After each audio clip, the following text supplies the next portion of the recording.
നിങ്ങൾ LLB കാരനാണ് എങ്കിൽ നിങ്ങൾക്ക് കേന്ദ്ര സർവകലാശാലയിൽ LLM ലോ ഡിഗ്രി ചെയ്യുന്നതിന് വേണ്ടിയുള്ള ക്ലാറ്റ് പരീക്ഷയുടെ നോട്ടിഫിക്കേഷൻ പുറപ്പെടുവിച്ചിട്ടുണ്ട്.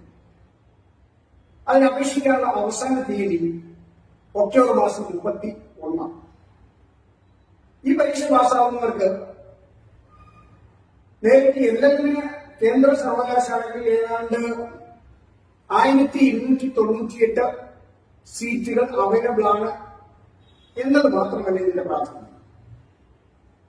ഇന്ത്യയിലെ പ്രധാനപ്പെട്ട പബ്ലിക് സെക്ടർ അണ്ടർടേക്കിംഗ്സ് ആയ ONGC, IOCL, BHEL, NTPC, power grid, all India limited, POSO, NHPC, MRPL തുടങ്ങിയ പ്രമുഖ പബ്ലിക് സെക്ടർ അണ്ടർടേക്കിംഗിൽ അവരുടെ ലീഗൽ പ്രൊഫഷണൽസ് ആയ ലോ ഓഫീസർ, അതിന്റെ എക്സിക്യൂട്ടീവ് ട്രെയിനിങ് ലോ തുടങ്ങിയ പോസ്റ്റുകളിലേക്ക് നിയമനം നടത്തുന്നത് ക്ലാറ്റ് സ്കോറിന്റെ അടിസ്ഥാനത്തിൽ ഷോർട്ട് ലിസ്റ്റ് ചെയ്ത ആൾക്കാരെ ഇന്റർവ്യൂ നടത്തി ആണ് നിയമനം കൊടുക്കുന്നത്.